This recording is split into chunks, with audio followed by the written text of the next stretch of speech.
Hello, and welcome to another episode of Hip Check. Well, the price is right.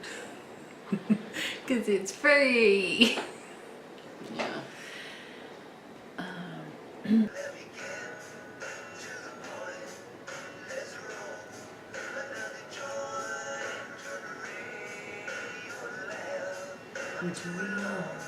To be proud, we all know how it feels.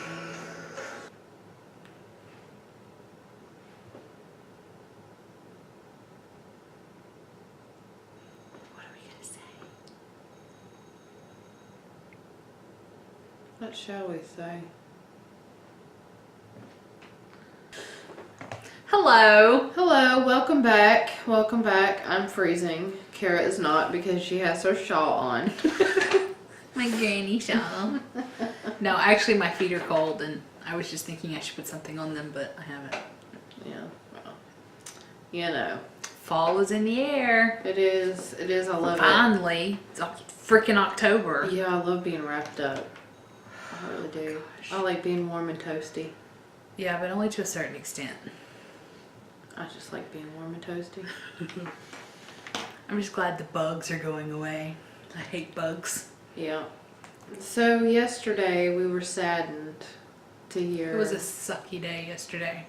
It was because the night before last It was Sunday night. No, was it Sunday night? Monday night? was Sunday night. Yeah. Was the shooting in Vegas at the Jason Aldean concert. It's horrible. And then of course, you know, Tom Petty passing away too. Yeah, that it's sucked. yesterday was just weird. It was a very weird day at work, and just hearing all this news and feeling sad was all I felt. And I know last week we were talking about how our friend Molly was going to come on and be a guest this week. Sadly, we were not able to make that happen this week, but she is going to be here. Not for sure when. Probably not the next one, but then the one after that. Yeah. I'm thinking. So as Kara said, Molly will probably be with us in a couple of weeks. Yep. But so we put it off long enough watching it again. Not because we don't love it, but we do like to watch the animated episode together. Yeah, we always watch the animated episode right before we sit down and record this. Because like she just said, we like to watch it together. I thought I could add something to that, but I was just reiterating what was already said. It was done beautifully. So this week we watched Star Trek The Animated Series, Season 1, Episode 7, The Infinite Vulcan. Gotta love the Vulcan storylines. The first thing that I really noticed about this episode that kind of jumped out at me was that Mr. Sulu had more of a role in the episode. He talked more, he had more jobs to do, and was on the away party and all that good stuff. It was a very intriguing episode. They were sentient plant beings. Yeah, and Sulu even got injected with the poison from this little, almost tribble-like looking creature. It was like with legs, root legs. A tribble bug that was spiky. Yeah, it was kind of weird. And these life forms, they had the antidote. Yeah. And brought Sulu back to life, but it ended up being a trap. Yeah, they basically kidnapped Spock because they liked his mind, and I guess it was the god. I don't guess they considered him to be a god, but there was like their master. Yeah, there was like this superhuman on board.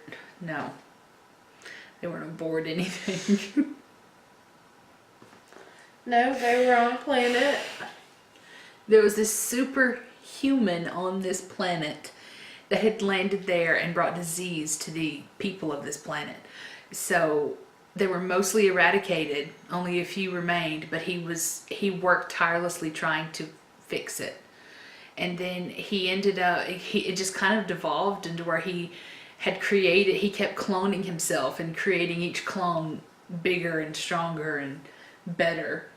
And he stole Spock essentially to make a giant Spock clone. And his purpose was to make a master race that would enforce peace Right, but what he didn't realize is while he was off stranded on this planet, the peace had already come to the Federation.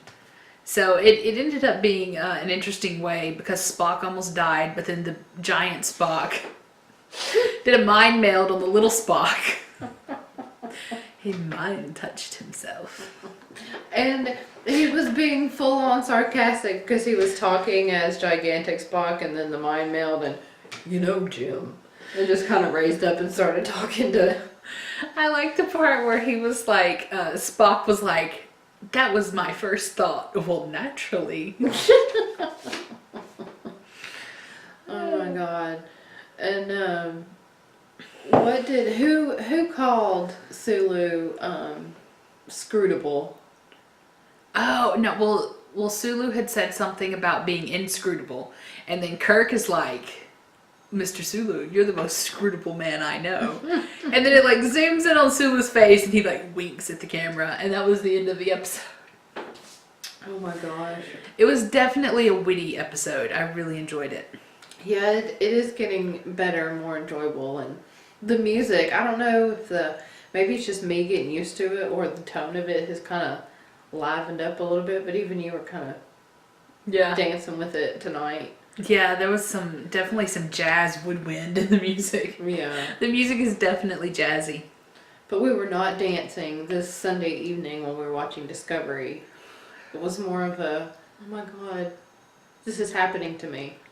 The episode. Oh, it more or less happened to you. Yes, the Discovery episode, it was after I had a long day. We had gone out of town over the weekend, so it was like 13 hours straight of dealing with a toddler, waking up in a strange house, driving home, getting home and trying to get her to bed. It was just a long day. And I was like, okay, I can relax and watch Star Trek. And I turned it on and I was like tensed up the whole episode. Oh, I know. Oh my god. They were treating her like crap. And I just felt so bad and angry at so many of them. I know. Y'all don't even know. Especially the head engineer. What was his name? Paul Stamets, however you say it.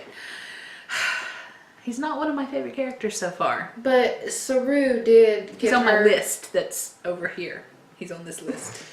Saru did give her the benefit of the doubt and helped her get on the project that the captain, Lorca, ended up actually putting her on.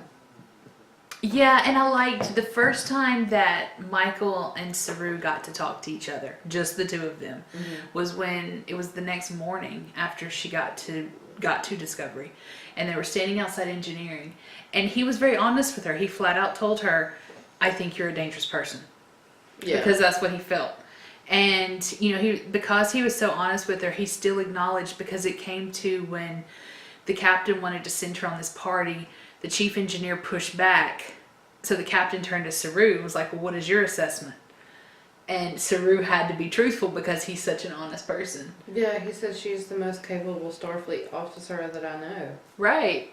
Even though he thought she was dangerous, she still was the best. Yeah. What'd you think about her roommate? Oh my god. I'm not a fan, but I'm sure the friendship is probably in 5 years I'm gonna be like, it's the greatest friendship of Discovery. They're bosom buddies. Yes, Cadet Tilly. She's an acquired taste. She drools, we know that much. That was genius. It really was. Here, let me capture some drool so I can breathe on this to break in and see the secret stuff. That was brilliant. Yeah, absolutely brilliant. It was.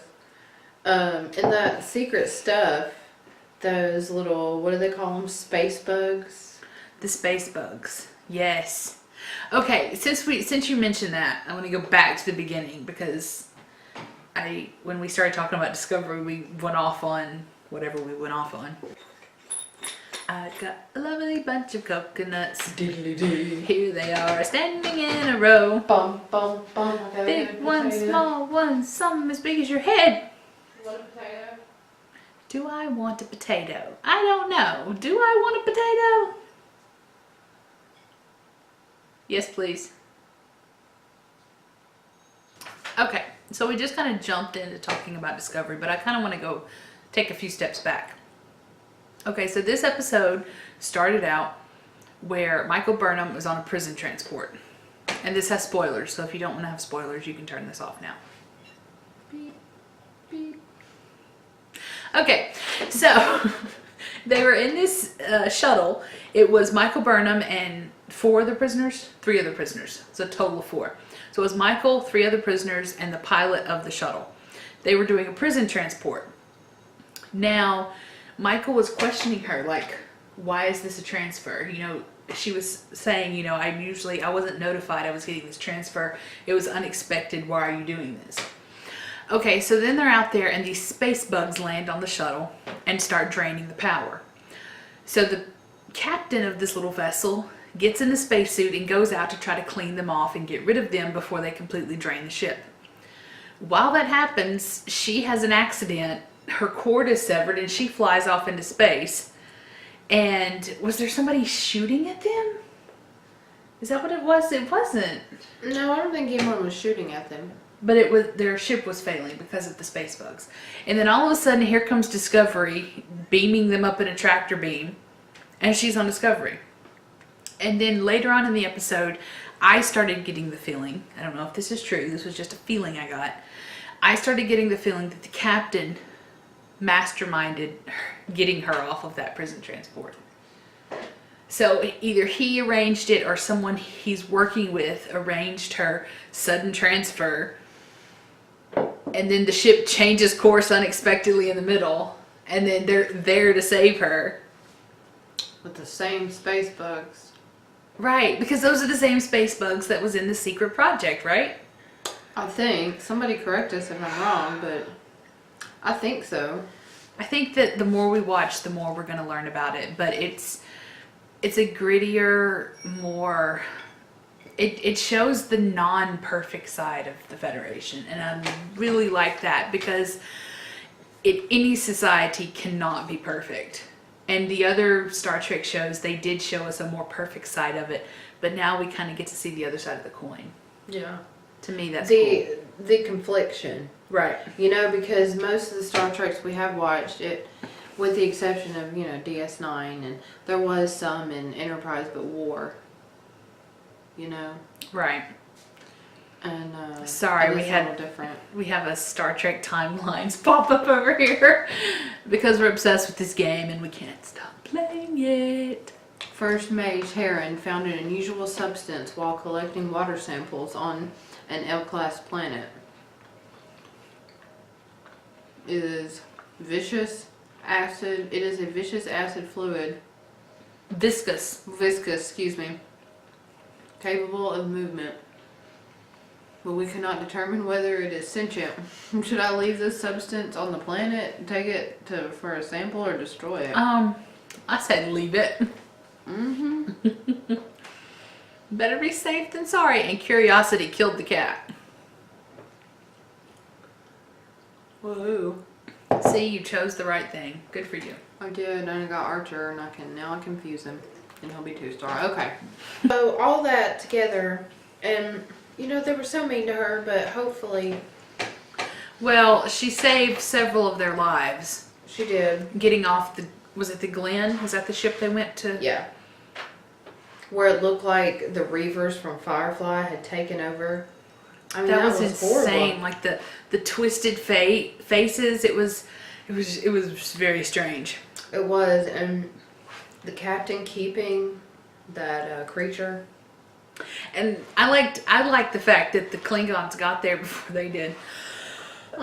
Because it still kind of threads the Klingons in there a little bit. There was only one brief showing of the Klingon on the ship.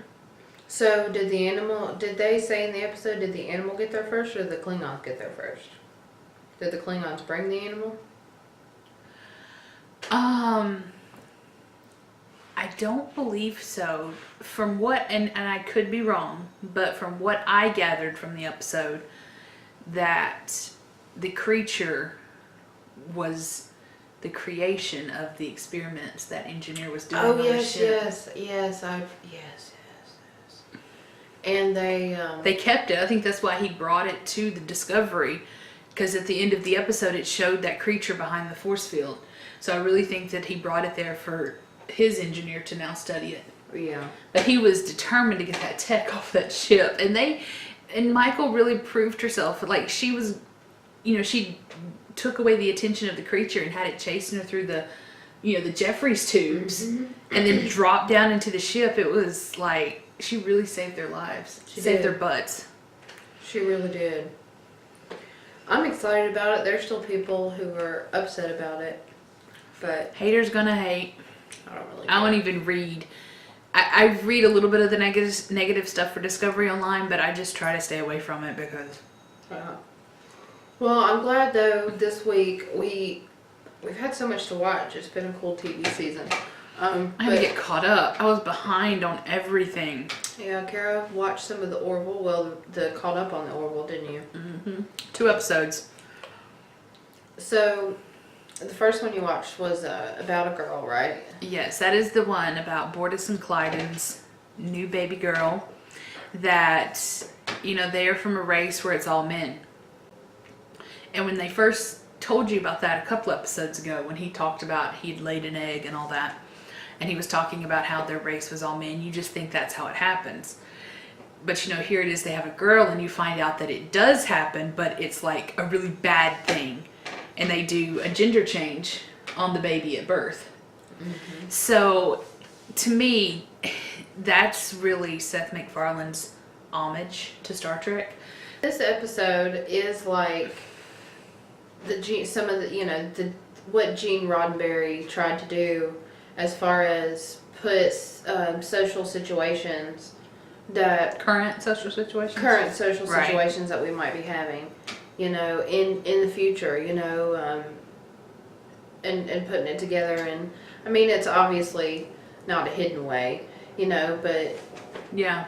Well, one of the things that this episode also brought up is, at first both Bortus and Clyden were on board with having the procedure done. But then the doctor had an issue with it. The captain had an issue with it. So they reached out to people on their planet and they sent a ship.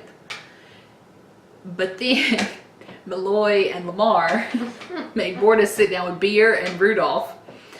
And it clicked with Bortus, and he was like, we change our baby girl and that could be an advantage that helps her in the future. Exactly. So then it evolved into one parent's wishes is differing from another parent's wishes.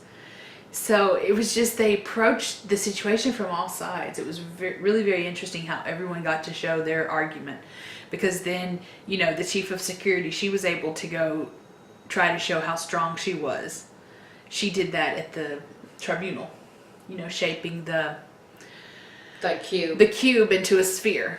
And everybody got their say. The doctor was able to get up and give her say about it. And it's still... And they went and found the only female. Right. And it was like the greatest writer on that planet was a female that her parents had chosen not to change into a boy.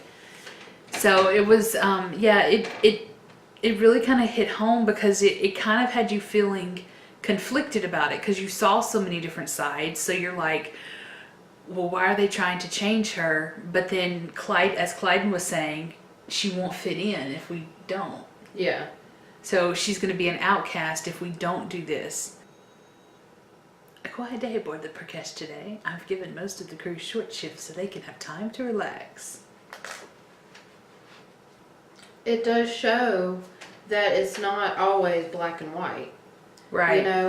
Because even as a viewer, you can see both sides of it. Because you want, on the one hand, you want the little girl to be a little girl and to be what nature, made her. But then you think about she'll be the only one, and because of the culture, right, that is around it will be surrounding her. Will she actually be able to thrive? Right. Yeah. And so it puts you, in a conundrum. Right. And that's what a lot of people, I think that's why most people have such a black and white opinion on things. It's like it's right and wrong. They only take this end and this end. They don't think about the things in between. And when they do that, it's just because they don't take into consideration all the different factors. Yeah. And a lot of it is they've been raised one way, you know, or all the things they're exposed to Right. is just one way, and it's hard to have a productive, peaceful society doing things that way. Right. You know, not to get political, because that's not Right, what we're yeah. about. Yeah, the second episode of the Orville that we watched was called "If the Stars Should Appear." Mm-hmm. It was when they encountered that massive bioship in space that was just adrift, and if it stayed on its current course, like in 6 months, it was going to crash into a star.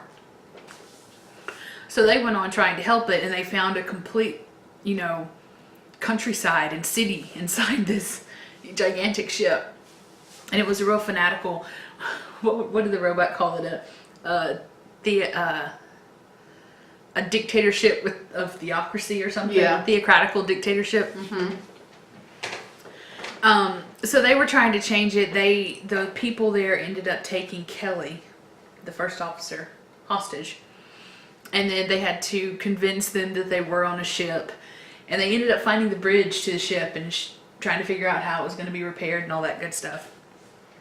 So that it was really interesting. And of course, Liam Neeson. Yeah, he was at the end. Yeah, he was the original. Doral, I think. Yeah, his name was Doral, and that was what those people. That was their god. Yeah, it was their god. But it had been adrift for like 2 millennia, I think. So. And it was self-sustaining, so there was no reason. Right, and they, you know, so many generations had passed, they had forgotten that they were on a ship. They had forgotten that they were adrift. It was really interesting. Yeah. One of the, what's their race? One of the Mocklins, Clyde or Bortus. Oh, Clyden and Bortus. Okay, so the last episode was about Clyden and Bortus and their child. And so this one, it started out and they're in bed together. And it was real early in the morning. And Clyde wants to talk about their relationship issues and Bortus doesn't. So Bortus decides to get up and just go to work because he's tired of being bothered. So he goes off to get ready and Clyden gets up, gets the replicator or whatever they call it to make him Rocky Road ice cream, and he sits down and watches The Sound of Music. I've never related to the action of a character on television so much in my life than at that moment. And then of course Bortus comes through and it's like, oh my god.